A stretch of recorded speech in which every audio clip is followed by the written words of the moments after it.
트럼프 대통령의 충격 발언에 전 세계가 경악했습니다.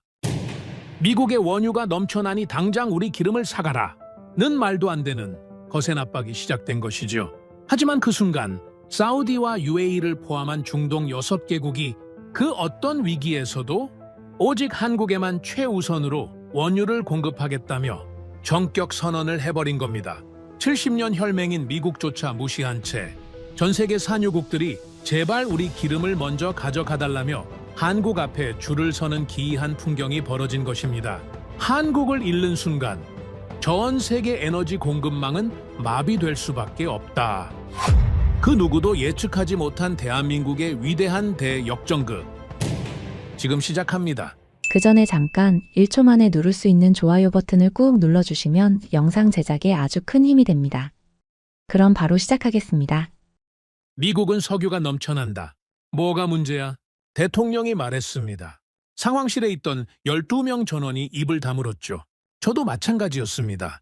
대통령 직통 라인으로 연결된 스피커폰에서 흘러나온 목소리였죠. 하지만 그 한마디가 상황실 공기를 완전히 바꿔놓았습니다. 아무도 숨을 쉬지 않았어요. 저는 마커스 드레이크입니다.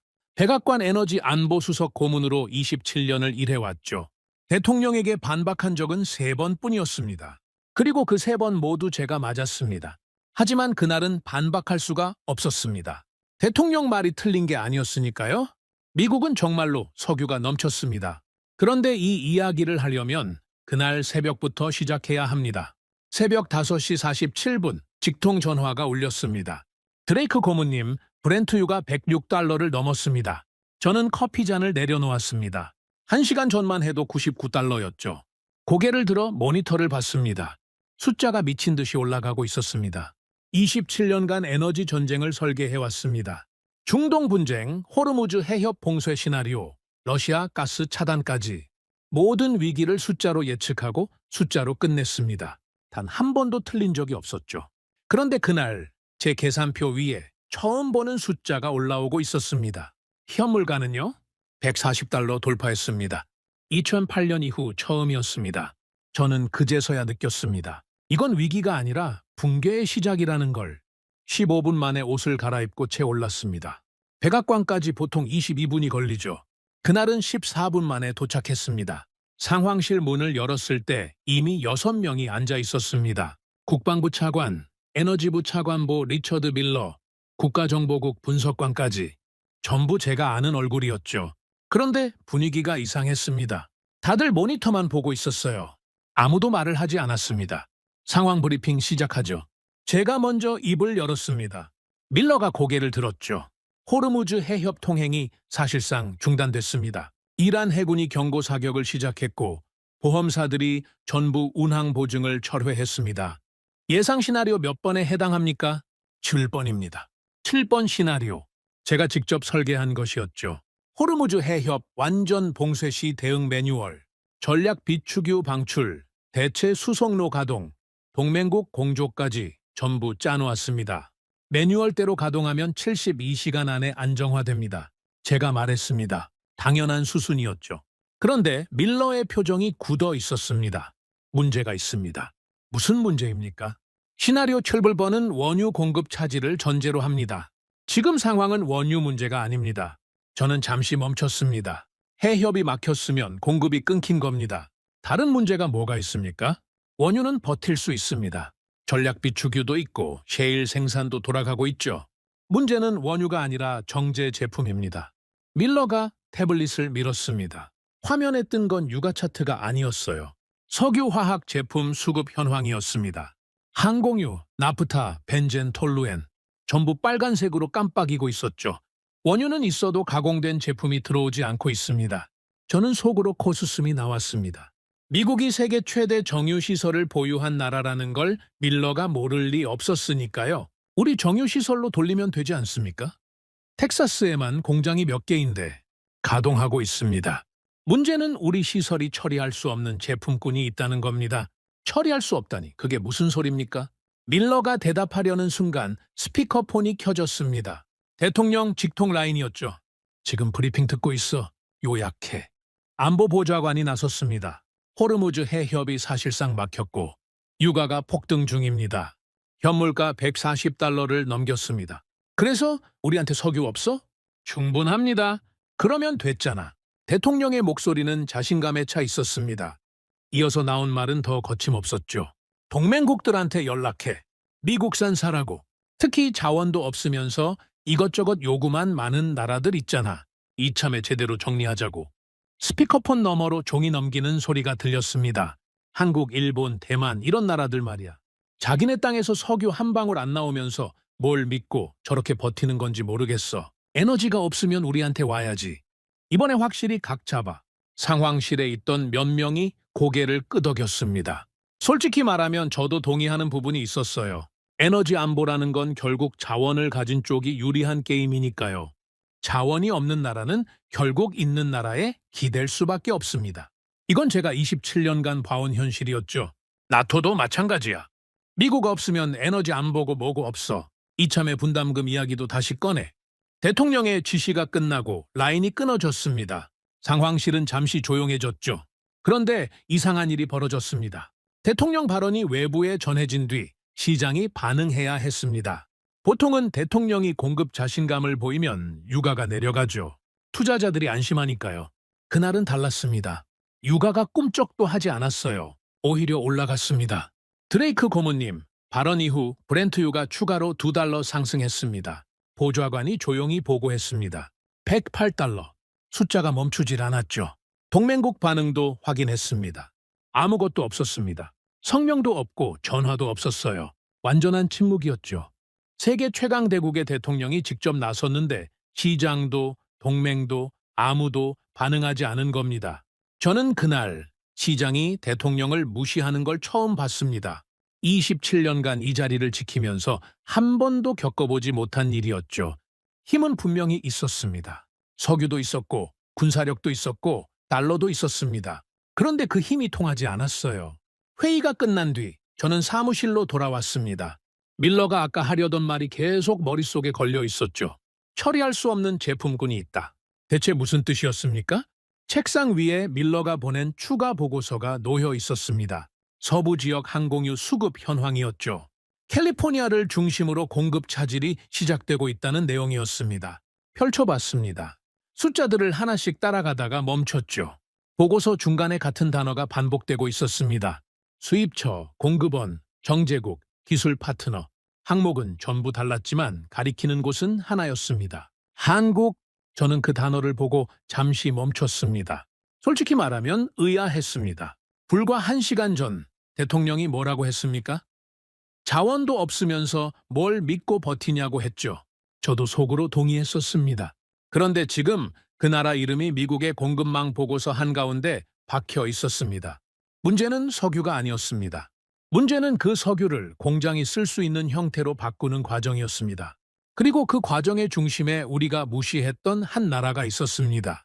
저는 보고서를 덮고 창밖을 봤습니다. 워싱턴의 밤은 조용했습니다. 하지만 제 머릿속은 조용하지 않았죠. 이건 우리가 아는 위기가 아니었습니다. 힘이 통하지 않는 위기, 석유가 넘치는데 시장이 무너지는 위기, 그리고 그 한가운데 제가 한 번도 계산에 넣지 않았던 이름이 있었습니다. 한국. 그 이름은 낯설었지만 보고서 위에서 계속 반복되고 있었습니다. 다음 날 아침, 저는 일부러 평소보다 일찍 출근했습니다. 전날 밤 보고서에서 본 그 단어가 계속 머릿속에 남아 있었거든요. 한국. 하지만 솔직히 말하면 그때까지도 심각하게 받아들이지 않았습니다. 왜냐고요? 미국이니까요. 이걸 이해하려면 셰일 혁명이 우리에게 어떤 의미였는지를 아셔야 합니다. 2010년대 초반, 미국은 완전히 달라졌습니다. 셰일 가스, 셰일 오일이 쏟아져 나오기 시작하면서 에너지 판도가 뒤집어졌죠. 수십 년간 중동 눈치를 봐야 했던 나라가 갑자기 세계 최대 산유국이 된 겁니다. 하루 생산량 1,300만 배럴, 사우디아라비아보다 많았습니다. 러시아보다도 많았죠. 그때부터 백악관 안에서는 이런 말이 돌았습니다. 이제 우리는 누구에게도 에너지를 구걸할 필요가 없다. 저도 그렇게 믿었습니다. 아니, 믿은 정도가 아니라 확신했죠. 제가 직접 데이터를 분석해서 보고서를 올렸으니까요. 에너지 자립, 이 두 글자가 미국 전체를 지배하고 있었습니다. 그래서 전날 대통령이 그렇게 말한 거였어요. 자원도 없으면서 뭘 믿고 버티냐고. 틀린 말이 아니었습니다. 적어도 그때까지는요. 사무실에 도착해서 컴퓨터를 켰습니다. 밤새 들어온 보고서가 12건이었죠. 육아 동향, 해협 상황, 동맹국 반응 전부 훑어봤습니다. 대부분 예상 범위 아니었어요. 그런데 한 건이 눈에 걸렸습니다. 에너지부 서부지역 담당관이 보낸 긴급 보고였죠. 제목이 이랬습니다. 캘리포니아 항공유 공급 차질 현황. 열어봤습니다. 서부지역 주요 공항 항공유 재고가 72시간 분량 이하로 떨어졌습니다. 일부 국제선 감축 검토 중입니다. 저는 잠시 멈췄습니다. 72시간이라니? 보통 공항 항공유 재고는 최소 2주 분량을 유지합니다. 그게 3일치로 줄었다는 건 보충이 안 되고 있다는 뜻이었죠. 하지만 저는 아직 심각하게 생각하지 않았습니다. 해협이 막혔으니 일시적인 차질이겠거니 했어요. 대체 수송로가 가동되면 금방 해결될 문제라고 봤죠. 오전 10시 정례 브리핑이 시작됐습니다. 밀러가 화면을 띄웠죠. 어제 보고드린 정제 제품 수급 문제, 추가 분석 결과 나왔습니다. 말해보세요. 서부 지역 항공유 수입 구조를 분석했습니다. 결론부터 말씀드리면 캘리포니아 공항에 들어가는 항공유의 85%가 한 나라에서 옵니다. 어딥니까? 한국입니다. 회의실이 잠깐 조용해졌습니다. 옆에 앉아있던 국방부 차관 해리슨이 먼저 입을 열었죠. 85%? 한 나라에서? 그게 말이 됩니까? 데이터가 그렇습니다. 데이터가 틀린 것 아닙니까? 한국이 석유가 나는 나라도 아닌데. 해리슨의 반응은 당연했습니다. 저도 같은 생각이었으니까요. 한국은 석유가 한 방울도 나지 않는 나라입니다. 그런 나라가 미국에 항공유를 공급한다? 그것도 85%를 상식적으로 말이 안 되는 숫자였죠. 밀러, 확인 한 번 더 해보세요. 아마 집계 오류일 겁니다. 제가 말했습니다. 밀러는 고개를 끄덕였지만 표정이 좋지 않았어요. 이미 2번 확인했습니다. 그래도 다시 해보세요. 85%라는 숫자는 받아들이기 어렵습니다. 회의가 끝나고 저는 직접 데이터를 뒤지기 시작했습니다. 밀러의 숫자가 틀렸다는 걸 증명하고 싶었거든요. 에너지정보청 자료를 꺼내고 관세청 수입 기록을 대조하고 정유사별 출하 데이터까지 전부 끌어모았습니다. 2시간을 매달렸죠. 결과는 같았습니다. 서부 지역 항공유 수입의 85%, 한국 그리고 미국 전체로 범위를 넓혀봤더니 전체 항공유 수입의 71%가 한국에서 오고 있었습니다. 저는 모니터 앞에서 한참을 앉아 있었습니다. 27년간 데이터를 다뤄온 사람입니다. 숫자가 틀리지 않는 한 내 판단도 틀리지 않는다. 이게 제 원칙이었죠. 그런데 그날 저는 처음으로 데이터를 의심했습니다. 이건 현실과 맞지 않는 숫자였으니까요. 아니, 정확히 말하면 제가 믿어왔던 현실과 맞지 않았던 겁니다. 오후 3시 밀러가 사무실로 찾아왔습니다. 드레이크 고문님, 추가 자료 가져왔습니다. 또 뭡니까?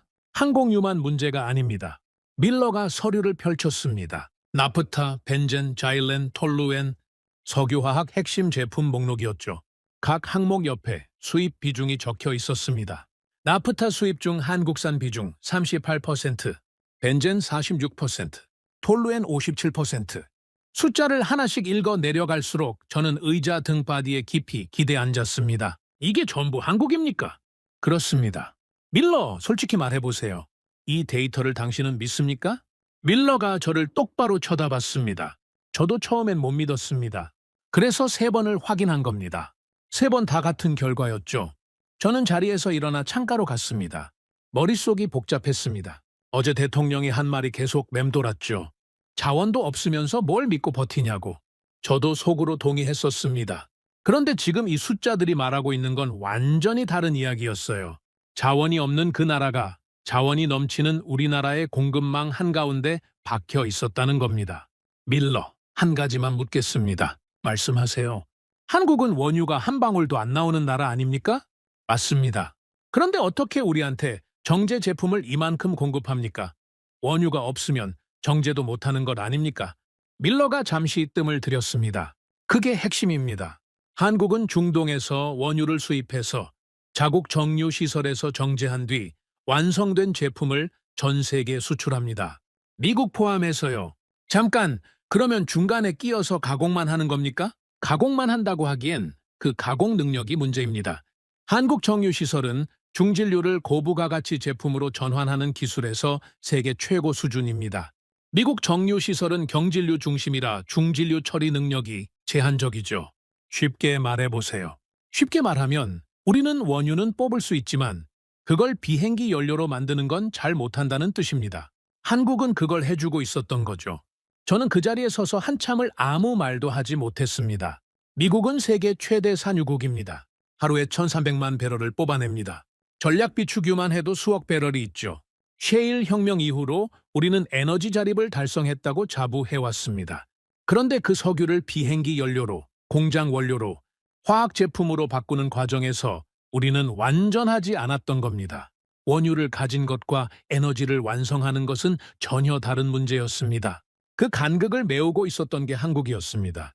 저녁이 되자 안보보좌관실에서 연락이 왔습니다.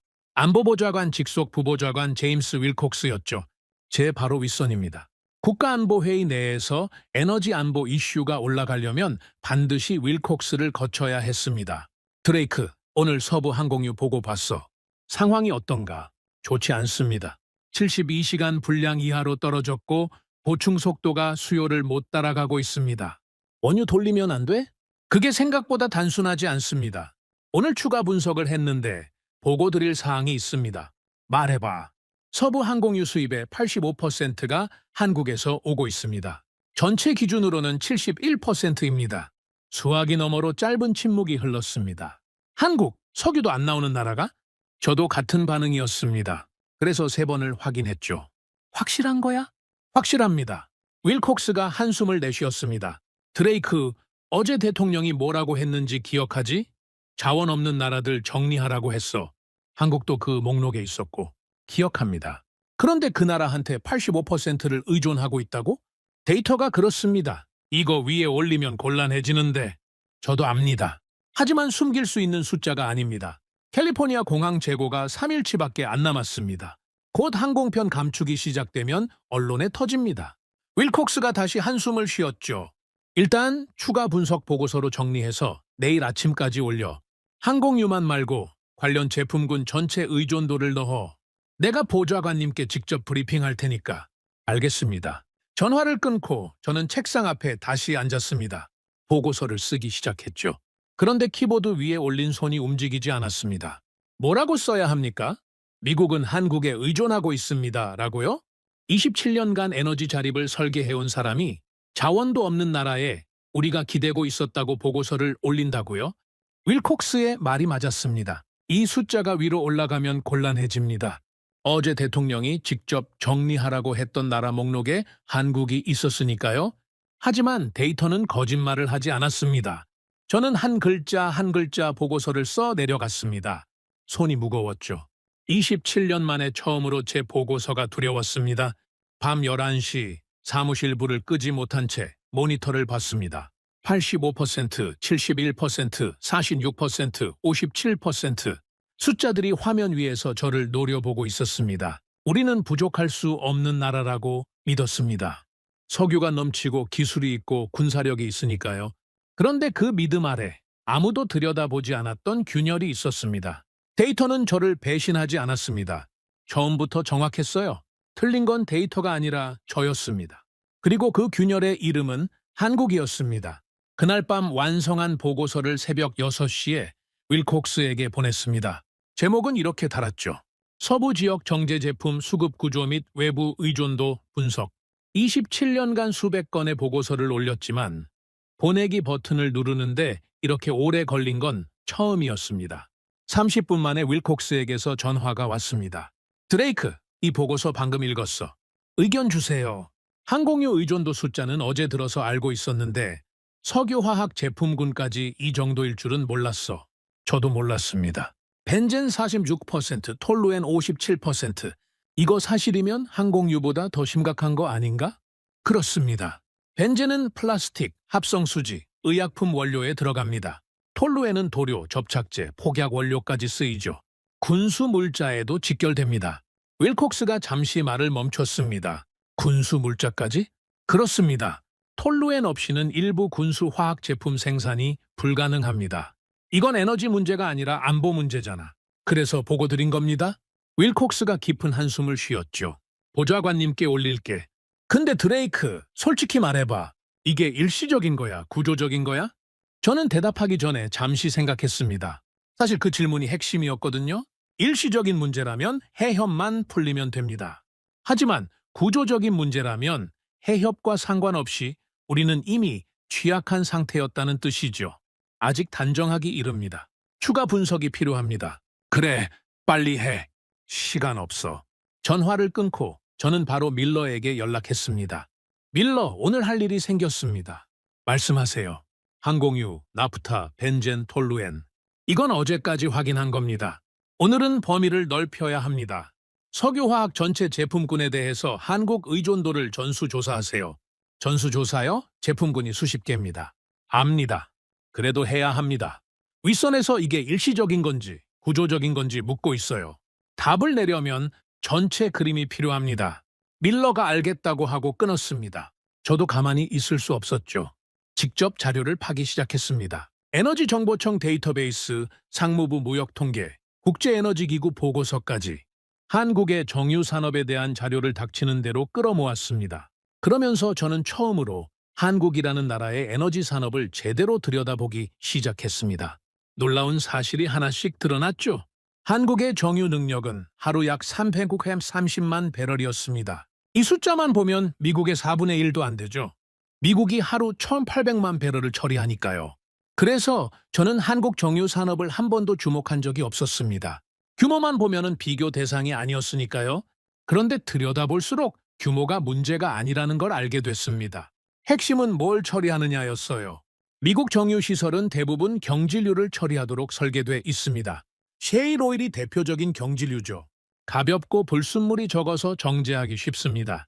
대신 뽑아낼 수 있는 고부가 가치 제품에 한계가 있어요. 한국은 달랐습니다. 한국 정유 시설은 중질유, 그러니까 무겁고 불순물이 많은 원유를 처리하는 데 특화돼 있었습니다. 중동에서 들여오는 원유가 대부분 중질유였죠. 한국은 그걸 가져다가 항공유, 나프타, 벤젠, 톨루엔 같은 고부가 가치 제품으로 바꿔내고 있었습니다. 쉽게 말하면 이런 겁니다. 미국은 좋은 원유를 가지고 기본적인 제품을 만들었고, 한국은 어려운 원유를 가지고 고급 제품을 만들어내고 있었습니다. 이게 왜 중요하냐고요? 비행기를 띄우려면 아무 기름이나 넣으면 안 됩니다. 항공유는 극도로 정밀한 정제 과정을 거쳐야 하죠. 플라스틱을 만들려면, 반도체 세정제를 만들려면, 의약품 원료를 만들려면 전부 특정한 석유화학 제품이 필요합니다. 그리고 그 제품들은 중질유 정제 과정에서 나오는 것들이었어요. 미국이 아무리 석유를 많이 뽑아내도 그걸 이런 제품으로 바꾸는 능력이 부족하면 소용없는 겁니다. 원유를 가진 것과 에너지를 완성하는 것은 전혀 다른 문제였습니다. 오후 2시, 밀러가 전수조사 중간 결과를 들고 왔습니다. 드레이크 고문님, 중간 보고입니다. 어디까지 나왔습니까? 주요 석유화학 제품 28개 품목을 분석했습니다. 그중 12개 품목에서 한국 의존도가 30%를 넘습니다. 12개요? 그렇습니다. 그리고 5개 품목은 50%를 넘겼습니다. 저는 서류를 받아들었습니다. 품목별로 정리된 표를 훑어봤죠. 파라자일렌 62%. 이건 페트병, 의류 섬유의 핵심 원료입니다. 프로필렌 41%. 자동차 부품, 포장재에 들어가죠. 부타디엔 38%. 합성 고무, 타이어 원료입니다. 읽으면 읽을수록 한 가지가 명확해졌습니다. 이건 특정 제품 하나의 문제가 아니었어요. 석유화학 공급망 전체에 한국이 깊숙이 들어와 있었습니다. 밀러, 이 구조가 언제부터 이렇게 된 겁니까? 최소 15년 이상 됐습니다. 한국이 정유시설을 대규모로 증설하고 수출 구조로 전환한 게 2000년대 초반이니까요. 15년이요. 그동안 우리는 이걸 한 번도 점검하지 않았습니까? 밀러가 고개를 저었습니다. 에너지 안보 리뷰에서 정제 제품 수입 구조는 한 번도 주요 의제로 올라온 적이 없습니다. 원유 공급에만 집중했죠. 그 말을 듣는 순간 등줄기가 서늘해졌습니다. 15년입니다. 15년 동안 우리는 원유를 얼마나 뽑아내느냐에만 매달려 있었던 겁니다. 생산량 기록을 갈아치울 때마다 자축했고 에너지 자립을 선언하며 축배를 들었죠. 그런데 그 석유가 최종 제품이 되는 과정은 아무도 들여다보지 않았습니다. 그 빈자리를 한국이 채우고 있었어요. 조용히 15년 동안. 밀러, 한 가지만 더 확인합시다. 한국 정유시설을 대체할 수 있는 곳이 있습니까? 찾아봤습니다. 인도, 싱가포르, 중국 정유시설이 후보인데 한국만큼의 중지류 전환 효율을 가진 곳은 없습니다. 특히 고순도 항공유와 고부가 석유화학 제품을 동시에 대량 생산할 수 있는 통합시설은 한국이 유일합니다. 유일하다고요? 그렇습니다. 단순히 정유만 하는 게 아닙니다. 한국은 정유, 석유화학, 물류를 하나의 단지 안에 통합해 놓았습니다. 원유가 들어가면 항공유, 화학 원료, 플라스틱 소재가 동시에 나오는 구조입니다. 저는 의자에서 일어났습니다. 가만히 앉아 있을 수가 없었어요. 그게 무슨 뜻입니까? 공장 하나가 전부 다 한다는 겁니까? 공장 하나가 아닙니다. 울산, 여수, 대산 이 세 곳에 세계 최대급 석유화학 복합 단지가 있습니다. 이 세 단지가 연결되어 하나의 시스템으로 돌아갑니다. 밀러가 지도를 펼쳤습니다. 한반도 남동쪽 해안을 따라 점 3개가 찍혀 있었죠. 이 단지들의 연간 처리 능력을 합치면 웬만한 산유국 정유 능력을 넘어섭니다. 그리고 이 시설들은 항구와 직접 연결돼 있어서 생산 즉시 수출이 가능합니다. 그래서 세계 각국으로 바로 보낼 수 있는 겁니까? 그렇습니다. 미국, 일본, 동남아, 유럽까지. 주문이 들어오면 48시간 안에 선적이 시작됩니다. 저는 창가에 서서 생각을 정리하려고 했습니다. 하지만 정리가 되지 않았어요. 이건 단순한 수출이 문제가 아니었습니다. 한국은 원유를 사다가 그걸 세상이 필요로 하는 모든 형태로 바꿔서 공급하는 시스템을 만들어 놓은 겁니다. 정유, 화학, 물류가 하나로 묶인 거대한 변환 장치. 석유가 아닌 나라가 석유 산업의 핵심을 쥐고 있었습니다. 이건 거래가 아니었습니다. 구조였어요. 우리는 석유를 생산했지만 완성하지 못하고 있었습니다. 한국은 석유가 없었지만 우리가 완성하지 못하는 것을 완성하고 있었습니다. 오후 5시 윌콕스에게 중간 보고를 올렸습니다. 드레이크, 아까 내가 물었던 거 있잖아. 일시적이야, 구조적이야? 구조적입니다. 확실해? 15년 이상 쌓인 구조입니다. 해협이 열려도 이 의존 관계는 바뀌지 않습니다. 윌콕스가 오래 침묵했습니다. 그 말은 지금 위기가 아니라 원래부터 이랬다는 거야? 그렇습니다. 다만 원래는 드러나지 않았죠. 공급이 원활할 때는 누구도 공급원을 확인하지 않으니까요. 해협이 막히면서 수면 위로 올라온 겁니다. 빙산의 일각이라는 거군. 정확합니다. 이거 보좌관님께 올리면 아마 대통령께까지 갈 거야. 그때 뭐라고 설명하지? 어제 자원 없는 나라 정리하라던 분한테. 저는 잠시 말을 멈췄습니다. 사실을 말하는 수밖에 없습니다. 쉽지 않을 거야. 압니다. 하지만 캘리포니아 공항 재고가 내일이면 48시간 분량 이하로 떨어집니다. 항공편 감축이 시작되면 언론이 먼저 알아냅니다. 그때 가서 대응하는 것보다 지금 보고하는 게 낫습니다. 윌콕스가 마지막으로 한 말이 기억납니다. 드레이크, 27년 동안 이런 보고서는 처음이야? 처음입니다. 나도 처음이야. 전화가 끊어지고 저는 사무실에 혼자 남았습니다. 창밖으로 워싱턴 야경이 보였습니다. 펜타곤 쪽으로 불빛이 줄지어 있었죠. 저 불빛 하나하나가 전부 에너지로 돌아가는 겁니다. 전기도, 난방도, 교통도. 그리고 그 에너지의 상당 부분이 지구 반대편에 있는 작은 나라의 공장에서 완성되고 있었습니다. 저는 그날 처음으로 위기를 느꼈습니다. 전날까지는 육아 폭등이 위기라고 생각했습니다. 해협 봉쇄가 위기라고 봤죠. 하지만 진짜 위기는 그게 아니었어요. 진짜 위기는 우리가 완전하다고 믿었던 시스템이 처음부터 완전하지 않았다는 사실이었습니다. 미국은 세계 최대 산유국입니다. 최강의 군사력을 가지고 있고 달러라는 기축통화를 쥐고 있죠. 자원이 넘치고 기술이 있고 힘이 있습니다. 그런데 그 힘으로 원유를 뽑아내고 파이프라인을 깔고 저장시설을 짓는 데만 집중했습니다. 정작 그 원유를 세상이 쓸 수 있는 형태로 바꾸는 마지막 단계는 다른 나라에게 맡기고 있었죠. 그 다른 나라가 한국이었습니다. 자원이 한 방울도 없는 나라, 우리가 뭘 믿고 버티냐고 했던 나라. 그 나라가 우리 시스템의 마지막 퍼즐을 쥐고 있었습니다. 그리고 그 퍼즐이 빠지는 순간 미국이라는 거대한 기계가 멈추기 시작한 겁니다. 저는 모니터를 끄고 의자에 깊이 기대 앉았습니다. 머릿속에서 같은 생각이 계속 맴돌았죠. 우리는 생산했지만 완성하지 못했습니다. 그들은 아무것도 없었지만 우리가 완성하지 못하는 것을 해내고 있었습니다. 그리고 저는 27년간 그걸 한 번도 계산에 넣지 않았습니다. 이건 통제할 수 있는 문제가 아니었습니다. 이건 처음부터 우리가 보지 못했던 문제였습니다. 그로부터 이틀이 지났습니다. 48시간. 보통이라면 아무 일도 아닌 시간이죠. 하지만 그 48시간 동안 세상은 제가 상상하지 못했던 방향으로 무너지기 시작했습니다. 첫 번째 신호는 공항에서 왔습니다.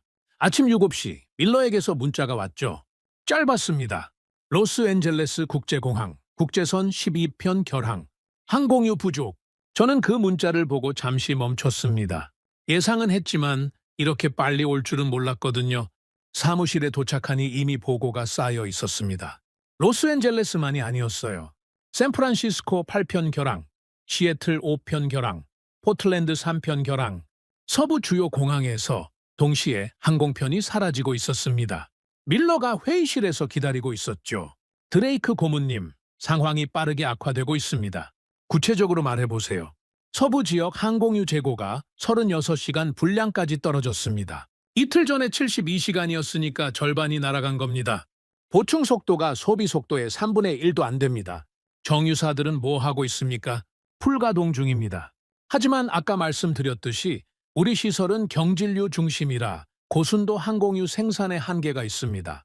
생산량을 아무리 늘려도 수요의 40%밖에 못 채웁니다. 나머지 60%는요? 원래 한국에서 들어오던 물량입니다. 지금은 들어오지 않고 있죠. 저는 이 말을 짚었습니다. 머릿속으로 빠르게 계산을 돌렸죠. 36시간 재고의 보충 속도가 소비의 3분의 1이면 사흘 안에 서부 공항 절반이 멈춥니다. 일주일이면 동부까지 영향이 갑니다. 항공사들 반응은 어떻습니까? 이미 움직이고 있습니다. 유나이티드가 서부발 아시아 노선 전체를 감축 검토 중이고 델타는 국내선 일부를 통합 운항하겠다고 발표했습니다. 아메리칸 에어라인은 아직 공식 입장이 없지만 내부적으로 비상 계획을 가동했다는 정보가 있습니다. 승객들은요, 공항 현장이 난립니다. 결항 안내판 앞에 사람들이 몰려있고 대체편 예약이 폭주하고 있죠. 동부 출발편으로 우회하려는 수요가 쏠리면서 동부 공항도 포화 상태입니다. 비행기가 멈추기 시작했습니다. 이건 보고서 속 숫자가 아니었어요. 실제로 사람들의 일상이 끊기고 있었습니다. 그런데 문제는 항공유만이 아니었습니다. 오전 10시 상무부에서 긴급 보고가 넘어왔습니다. 물류 관련이었죠. 서부 항만 연료 공급에 차질이 생기면서 컨테이너선 입출항 지연이 발생하고 있습니다. 로스앤젤레스 항, 롱비치 항 기준으로 평균 지연 시간이 18시간을 넘겼습니다. 밀러가 설명을 이었습니다. 컨테이너선이 밀리면 하역이 밀립니다. 하역이 밀리면 트럭 배차가 밀리죠. 트럭 배차가 밀리면 물류 창고에 물건이 안 들어옵니다. 그래서 지금 물건이 안 움직인다는 겁니까? 안 움직이는 게 아니라 느려지고 있습니다. 하지만 이게 이틀만 더 지속되면 체감이 시작됩니다. 어떤 체감입니까? 마트 진열대가 비기 시작합니다. 저는 잠깐 말을 잃었습니다. 마트 진열대. 그건 일반 시민들이 바로 눈으로 보는 겁니다. 유가가 $10 오르는 건 뉴스에서 보고 넘길 수 있지만 동네 마트에 물건이 없으면 패닉이 시작되죠. 배송비는 어떻습니까? 이미 폭등하고 있습니다. 주요 택배 업체들이 연료 할증을 붙이기 시작했습니다. 서부 지역 기준 배송비가 30% 이상 올랐고 일부 업체는 배송 자체를 지연시키고 있죠. 글로벌 기업들은요? 아마존이 서부 지역 당일 배송을 중단했습니다. 월마트는 물류센터 운영 시간을 조정하고 있고 코스트코는 일부 품목의 구매 수량 제한을 걸었습니다. 아마존이 당일 배송을 중단했다. 이 한 문장이 가진 무게를 아시겠습니까? 미국인들에게 아마존 당일 배송은 수돗물이나 전기처럼 당연한 겁니다. 그게 멈췄다는 건 일상의 기반이 흔들리기 시작했다는 뜻이었죠. 오전 11시 윌콕스에게서 전화가 왔습니다. 드레이크, 지금 뉴스 봤어? 아직 못 봤습니다. 켜봐. 지금 모니터를 켰습니다. 케이블 뉴스 세 채널이 전부 같은 화면을 보여주고 있었죠. 로스앤젤레스 공항 결항 안내판, 줄지어 선 승객들, 그리고 하단 자막, 서부 공항 항공유 부족 사태, 국제선 대규모 결항. 언론에 터졌어. 아직 원인 분석은 안 나왔지만 시간 문제야. 알겠습니다. 보좌관님이 오늘 오후에 브리핑 요청하셨어. 에너지부, 국방부, 상무부 합동이야. 자료 준비해. 전화를 끊고 저는 바로 자료 정리에 들어갔습니다. 그런데 자료를 정리하면서 점점 더 불안해지는 게 있었어요. 이건 미국만의 문제가 아니었다는 겁니다. 오후 1시 국제에너지기구에서 긴급 보고서가 날아왔습니다. 전 세계 석유화학 제품 수급 현황이었죠. 읽어보니까 등줄기가 서늘해졌습니다. 일본 항공유 수입의 67%가 한국산이었습니다. 나리타 하네다 공항에서 국제선 감축이 시작됐다는 보고가 들어왔죠. 허유 항공유 수입의 52%가 한국산이었습니다. 시드니 공항에서 장거리 노선 결항이 발생했습니다. 동남아 싱가포르 창이 공항, 태국 수완나품 공항 역시 항공유 수급에 비상이 걸렸습니다. 세계가 동시에 흔들리고 있었습니다. 그리고 이건 항공유만의 문제가 아니었어요. 한국에서 나가는 석유화학 제품이 전부 막히면서 플라스틱 원료, 합성 섬유 원료, 합성 고무 원료 공급이 전 세계적으로 차질을 빚기 시작했습니다. 유럽에서는 자동차 부품 공장 가동률이 떨어지기 시작했죠. 독일 폭스바겐이 일부 라인 가동을 중단했다는 보고가 나왔습니다. 이유는 범퍼와 내장재에 쓰이는 프로필렌 공급 부족이었죠. 한국산 프로필렌이었습니다. 중국에서도 비슷한 보고가 올라왔습니다. 석유화학 원료 수급에 차질이 생기면서 일부 전자제품 조립 공장이 원료 대기 상태에 들어갔죠. 밀러가 이 자료들을 정리하면서 한마디 했습니다. 이건 한국이 수출을 멈춘 게 아닙니다. 호르무즈 해협이 막히면서 한국으로 들어가는 원유가 줄었고 그래서 한국 정유시설 가동률이 떨어진 겁니다. 한국도 피해자예요. 한국도 원유 수입국이니까요. 그렇죠. 한국은 원유 수입의 70% 이상을 중동에 의존합니다. 해협이 막히면 한국도 원유가 부족해지는 겁니다. 그런데 한국 가동률이 떨어지니까 전 세계가 흔들린다? 그게 핵심입니다. 한국은 원유를 받아서 전 세계가 쓰는 제품으로 바꿔주는 중간 허브였으니까요. 그 허브가 느려지니까 최종 소비국 전체가 타격을 받는 겁니다. 저는 고개를 끄덕였습니다. 이제야 그림이 보이기 시작했어요. 호르무즈 해협 봉쇄가 위기의 시작이었습니다. 하지만 그 위기가 전 세계로 퍼진 경로는 원유가 아니었어요. 한국이었습니다. 한국이라는 변환 장치가 느려지면서 그 장치에 연결된 모든 나라가 동시에 멈추기 시작한 겁니다. 오후 3시 합동 브리핑이 시작됐습니다. 안보보좌관 직속 회의실이었죠.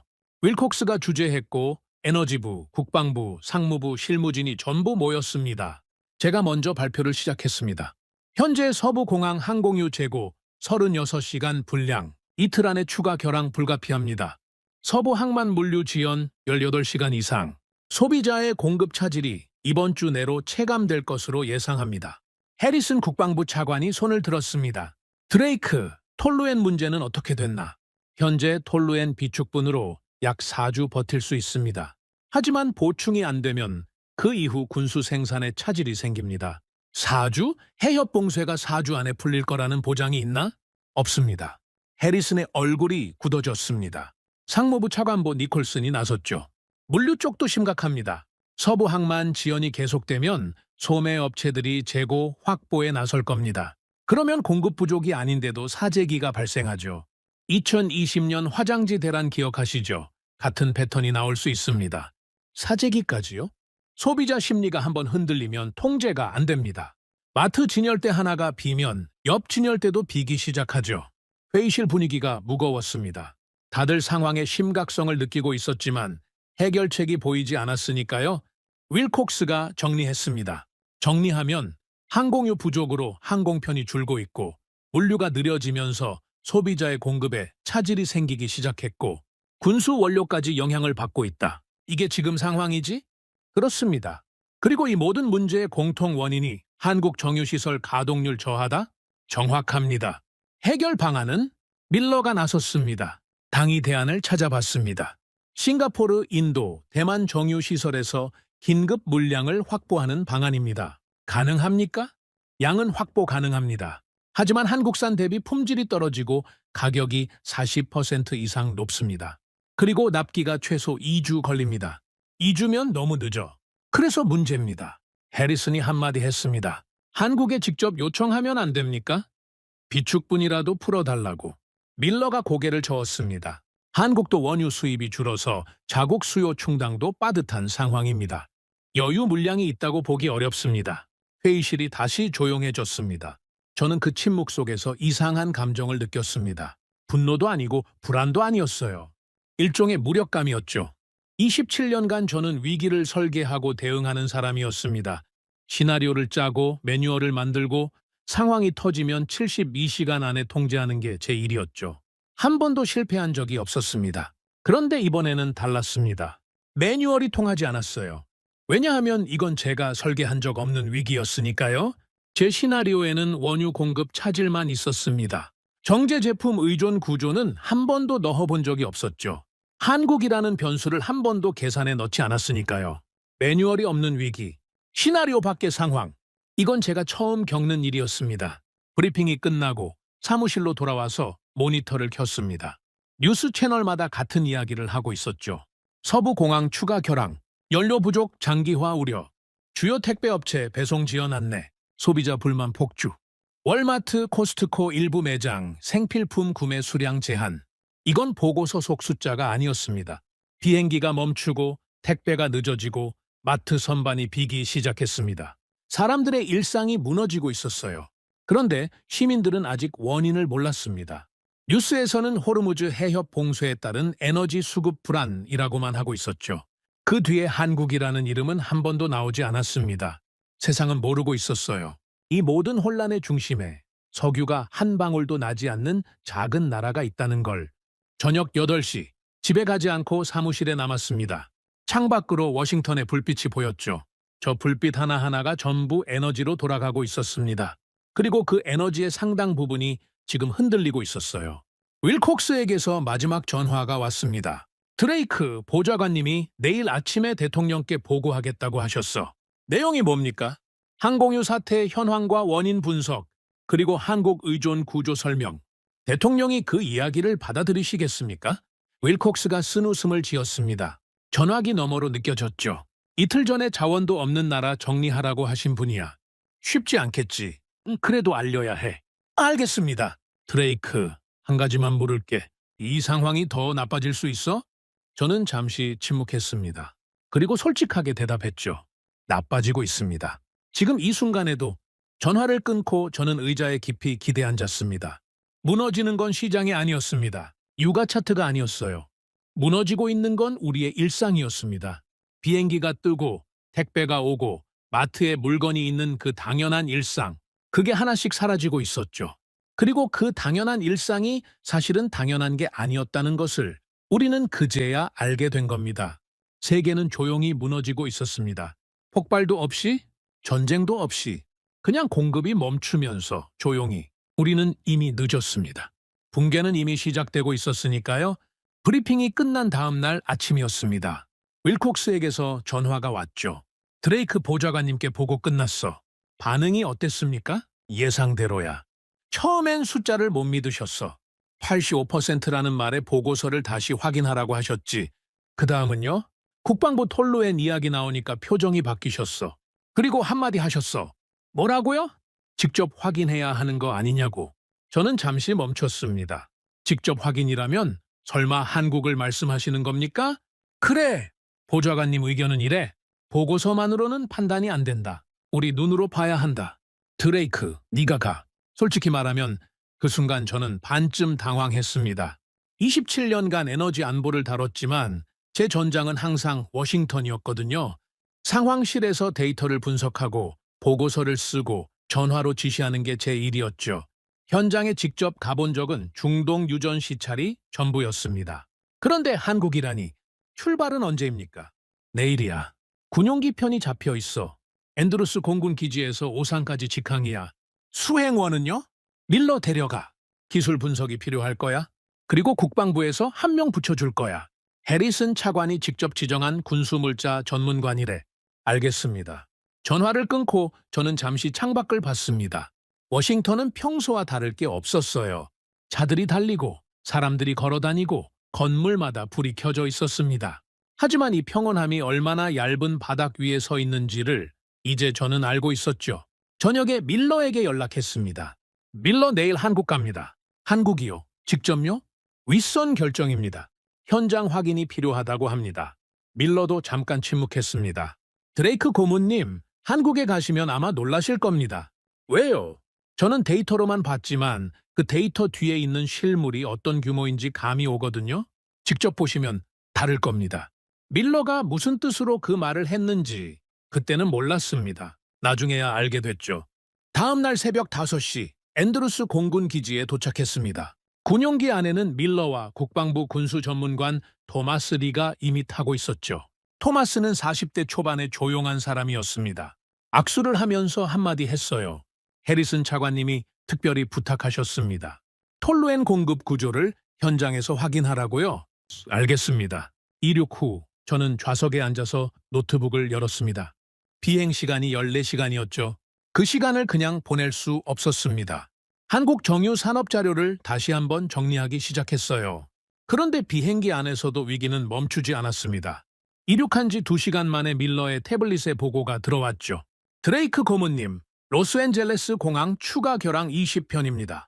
어제보다 배로 늘었습니다. 국내선까지 영향이 간 겁니까? 그렇습니다. 국제선은 이미 절반 이하로 줄었고 이제 국내선까지 감축이 시작됐습니다. 3시간 뒤 또 보고가 왔습니다. 유럽 쪽 상황입니다.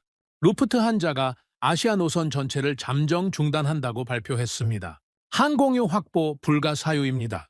루프트한자가 아시아 노선을 멈췄습니다. 독일 최대 항공사가요? 이건 캘리포니아 공항 몇 편 결항하는 것과 차원이 다른 이야기였죠. 5시간째, 이번엔 토마스가 국방부 라인에서 보고를 받았습니다. 드레이크 고문님, 국방부 소식입니다. 군수사령부가 톨루엔 비축분 사용 승인을 요청했습니다.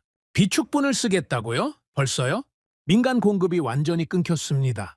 비축분 외에는 조달할 방법이 없다고 합니다. 저는 노트북을 덮었습니다. 비행기 창밖으로 구름 바다가 끝없이 펼쳐져 있었죠. 태평양이었습니다. 이 구름 아래로 수천 대의 비행기가 날아다니고 수만 척의 배가 움직이고 수억 명의 사람들이 일상을 살고 있었습니다. 그리고 그 일상이 지금 하나씩 멈추고 있었어요. 비행기 안에서 보고를 받을 때마다 저는 점점 더 조급해졌습니다. 시간이 없었습니다. 워싱턴에 앉아서 데이터만 보고 있을 때가 아니었어요. 직접 봐야 했습니다. 이 모든 것의 중심에 있는 그곳을 14시간 뒤 군용기가 오산 공군 기지에 착륙했습니다. 한국 시간으로 오후 3시였죠. 기지에서 차량이 대기하고 있었습니다. 한국산업통상자원부에서 배차한 차량이라고 했어요. 우리를 울산으로 데려갈 예정이었습니다. 차에 오르자마자 밀러가 태블릿을 열었습니다. 울산까지 약 4시간입니다. 도착하면 SK에너지 울산 콤플렉스로 직행합니다. 한국 쪽 협조는 됐습니까? 산업통상자원부에서 현장 방문을 허가했습니다. 안내 인력도 배치돼 있다고 합니다. 차가 기지를 빠져나와 고속도로에 올랐습니다. 저는 창밖을 봤죠. 처음 본 한국 풍경이었습니다. 산이 많았어요. 도로 양쪽으로 산들이 겹겹이 이어져 있었죠. 그 사이사이에 도시가 있었습니다. 건물들이 빼곡했고 도로는 깨끗했고 차들이 질서정연하게 움직이고 있었습니다. 솔직히 말하면 첫인상은 작다였습니다. 미국에서 4시간을 달리면 주 하나를 횡단하기도 어려운데 여기서는 나라의 상당 부분을 가로지를 수 있었으니까요. 이 작은 땅에서 세계 공급망의 핵심을 쥐고 있다고 아직은 실감이 나지 않았습니다. 4시간 뒤 해가 지기 시작할 무렵이었습니다. 울산에 가까워지면서 풍경이 바뀌기 시작했죠. 처음에는 멀리서 불빛이 보였습니다. 도시 불빛인가 했어요. 그런데 가까이 갈수록 그게 도시가 아니라는 걸 알게 됐습니다. 굴뚝이었습니다. 수십 개의 굴뚝에서 불꽃이 피어오르고 있었어요. 파이프라인이 거미줄처럼 연결돼 있었고 저장 탱크가 줄줄이 늘어서 있었습니다. 야간 조명이 시설 전체를 비추고 있었죠. 마치 도시 하나가 통째로 빛나고 있는 것 같았습니다. 저게 울산 콤플렉스입니까? 밀러에게 물었습니다. 네, 저게 SK에너지 울산 단지입니다. 세계 3번째 규모의 단일 정유시설이죠. 저는 말을 잃었습니다. 데이터로는 알고 있었습니다. 일일 처리 능력, 생산 품목, 수출 규모. 숫자는 전부 머릿속에 있었죠. 하지만 숫자와 실물은 전혀 달랐습니다. 이건 공장이 아니었습니다. 차가 단지 정문을 통과했습니다. 안쪽으로 들어갈수록 규모가 더 확실해졌죠. 도로 양쪽으로 거대한 증류탑이 솟아 있었고 파이프라인이 사방으로 뻗어 있었습니다. 탱크로리가 줄지어 움직이고 있었고 어디선가 기계 돌아가는 소리가 끊이지 않았어요. 그리고 무엇보다 놀라운 건 이 모든 게 밤에도 멈추지 않고 돌아가고 있다는 거였습니다. 24시간 쉬지 않고 안내를 맡은 한국 측 담당자가 채서 내리며 인사했습니다. 이름은 박정호였죠. 산업통상자원부 에너지산업과 과장이었습니다. 40 초반쯤 돼 보이는 단정한 인상의 사람이었어요. 오셨습니까? 먼 길 오시느라 수고 많으셨습니다. 감사합니다. 시간이 없어서 바로 시설 확인을 하고 싶습니다. 알겠습니다. 안전장비 착용하시고 따라오시죠. 헬멧과 안전조끼를 받아 입고 걸었습니다. 단지 안쪽으로 들어갈수록 열기가 느껴졌습니다. 기계가 돌아가면서 뿜어내는 열이었죠. 겨울이었는데도 이마에 땀이 맺혔습니다. 중앙통제실에 들어갔습니다. 벽면 전체가 모니터였어요. 수백 개의 수치가 실시간으로 움직이고 있었죠. 온도, 압력, 유량, 품질 지표 전부 자동으로 관리되고 있었습니다. 이 통제실 하나에서 단지 전체를 관리합니까? 박정호가 고개를 끄덕였습니다. 그렇습니다. 원유 입하부터 정제, 분리, 화학 공정, 최종 제품 출하까지 전 과정이 이 시스템 하나로 연결돼 있습니다. 밀러가 모니터를 유심히 보며 물었죠. 실시간 품질 관리가 전 공정에 걸쳐 있는 겁니까? 네. 품질 편차가 발생하면 자동으로 공정이 조정됩니다. 사람이 개입하기 전에 시스템이 먼저 반응하는 구조입니다.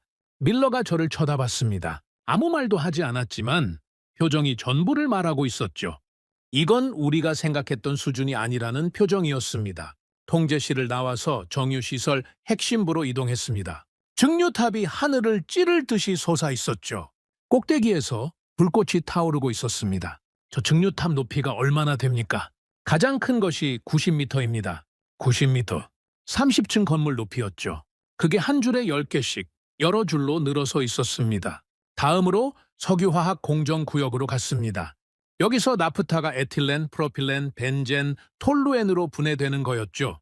토마스가 박정회에게 물었습니다. 이 시설에서 톨루엔 생산량이 어느 정도 됩니까? 연간 약 50만 톤입니다.